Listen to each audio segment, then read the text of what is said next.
पर बैठा हूँ, नीचे उनका घर देखा।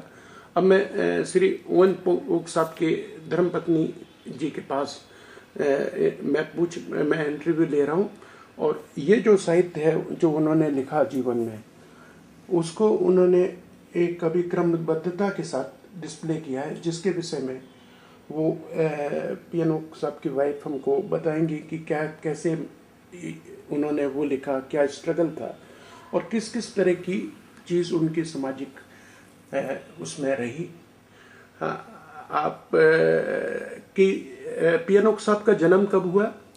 2 मार्च 1917 1917 में 2 मार्च 1917 में उनका जन्म हुआ। कहाँ पर उनका जन्म? इंदौर में।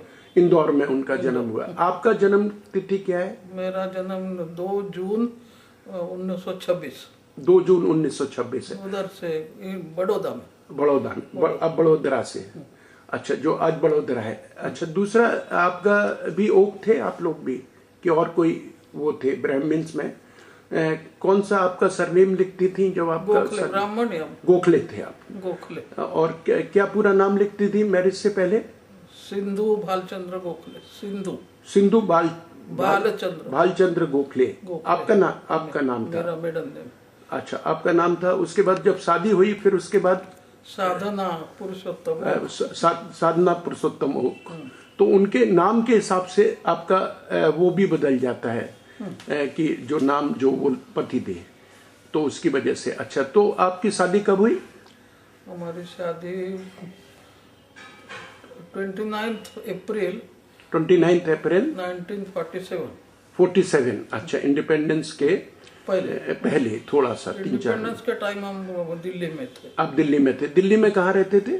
दिल्ली में करोल बाग में रहते थे पहले, बाद में उधर ग्रेटर कैलाश आ गए। तो शादी उनकी बहुत देरी से हुई ओक साहब की, क्योंकि वो इसके पहले आजाद हिंद फौज से जो उनका कनेक्शन था उसके विषय में थोड़ा बहुत बताएंगे? उससे पहले मैं बताती हूँ जी। उनका एजुकेशन वगैरह इंदौर में हुआ। BA उन्होंने उधर किया इंदौर से, और LLB और MA ये दोनों इन्होंने पुणे में किया। अच्छा, तो दोनों एक साथ किया। ये कब किया?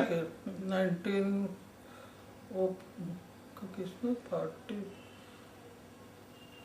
शादी से पहले कर लिया? शादी से पहले हो गया। 42 में शायद इधर थे वो।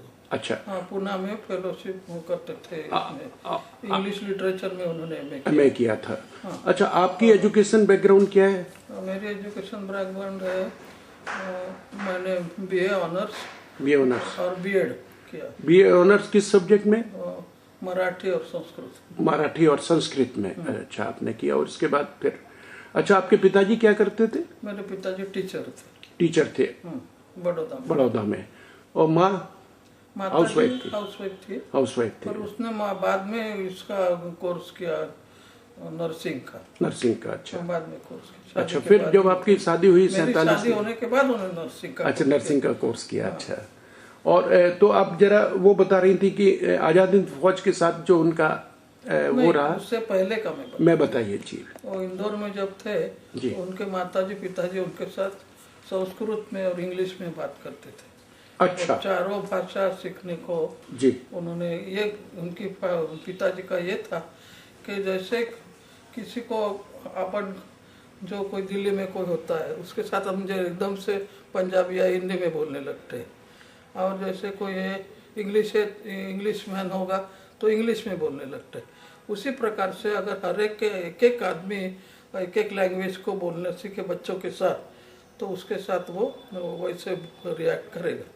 तो उन्होंने ये कहा था कि उनके फादर संस्कृत में बोलते थे, उनकी मदर इंग्लिश में बोलती थी। पहले इंग्लिश पढ़ी हुई नहीं थी, लेकिन शादी के बाद उनके पिताजी ने उनको पढ़ाया, और वो इतने तक कि वो LLB की किताबें भी पढ़ सकती थी अच्छा सा।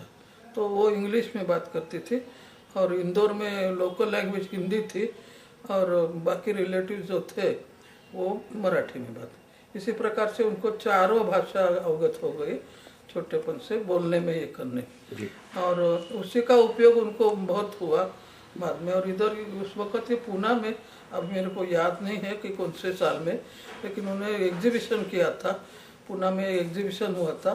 तो उसमें ये लगे किसी के पास कुछ अलग सी बात होगी तो उनको बुलाए।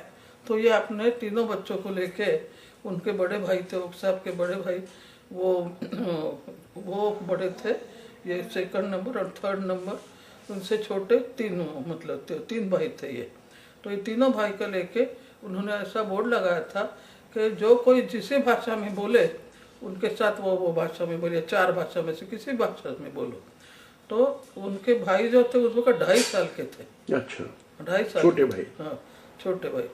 तो उस वक्त उन्होंने कोई भी आके उनके साथ, वो तो संस्कृत, इंग्लिश और मराठी और हिंदी तो सब बोलते हैं, लेकिन संस्कृत में बोलना जरा कठिन है। तो 2.5 साल के बच्चे को लेके उन्होंने सब बोला, तो वो एकदम संस्कृत में ही जवाब देते थे जी। और ये बात फिर एक इंग्लिश लेडी आई, उन्होंने पूछा कि अरे ये क्या mister Oak, are you not cruel on your part to throw all these languages on these children? So I'm cruel. God is more cruel. When a child opens his eyes, he throws so many objects on. Very right. And so I'm not cruel. This is I'm trying to get them Hindu Sanskrit being revived. अच्छा। तो उन्होंने बहुत ये किया और उसके बाद ये अपने इंदौर में पढ़े जी। इंदौर में पढ़ने के बाद इधर पूना में आए जी। LLB किया और उनको फिर उसकी बहुत इच्छा थी कि चलो किसी इसमें जाए, तो वो मिलिट्री उसमें गए जी। इसमें अकाउंट्स के इसमें जी, वहाँ गए, मद्रास गए। अच्छा। और उधर से फिर एकदम ये सुभाष चंद्र बोस का ये हुआ ना, ये कब हुआ? 1938 के आसपास। हाँ जी। इसमें नहीं, मैं ठीक है, मैं बस एक मैं वैसे ही बता रहा हूँ, शायद डेट गलत है। राइट। अच्छा। तो उसमें उधर गए हुआ जी। और 4 साल उधर से 45 में आए, 45 में उधर हुआ। हाँ, 45 में वापस आए जी। तो उसमें सुभाष चंद्र बोस के वो जो जगन्नाथराव भोसले करते थे जी, उनके तो इनके ये एडीसी थे। अच्छा। तो सुभाष चंद्र बोस के साथ उन्होंने बहुत अच्छे याद किए और उसके ऊपर उन्होंने 2 किताब उधर लाने के बाद जी 2 किताबें उन्होंने लिखी जी। एक किताब लिखी थी कि हिंदुस्तान से दूसरे स्वतंत्र युद्ध जी, second world war independence, right. तो पहला जैसे वो हुआ था जी और ये दूसरा हुआ। अच्छा। और इसका सारा इतिहास बहुत अच्छी तरह से लिखा है उन्होंने मराठी में, और उसको पहले इसमें प्राइज मिला। अच्छा। बख्शिश मिला होता।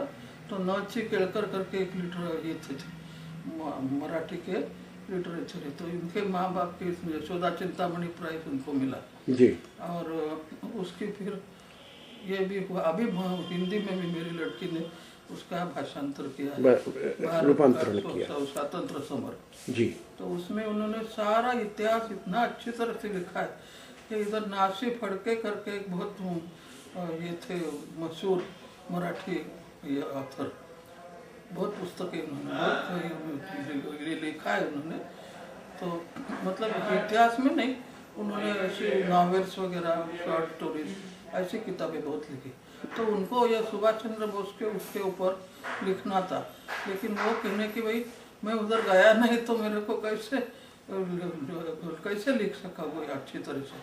तो उन्होंने ओक साहब की किताब पढ़ी, और ओक साहब की किताब ऐसे जैसे PhD का ये करता है ना, उसके हिसाब से अंडरलाइन करके, और उन्होंने ओक साहब को लेटर लिखा जी कि आपने जो किताब लिखी है इतनी ग्राफिक और ये है कि मेरे को उधर जाने की बिल्कुल नहीं है, मैं अभी इसी के ऊपर जरूर उन्होंने 4 नॉवेल्स लिखी जी, शोनान, आसमान, तूफान और ऐसे लिखी किताब, और उसका लेटर भी उन्होंने इसमें छापा है, दूसरी एडिशन निकाली, उसमें उसका लेटर है। ऐसा ही करा। उसी के ऊपर दूसरा उन्होंने इन कंपनी ऑफ नेताजी, मैंने नेताजींच्या सहवासात, ऐसे मराठी दूसरा पुस्तक लिखा। अच्छा। उसको भी नागपुर का नेशनल लाइब्रेरी का ये मिला था, अच्छा, प्राइज मिला था। वो ये दोनों किताबें उन्होंने शादी के आसपास ही मेरे को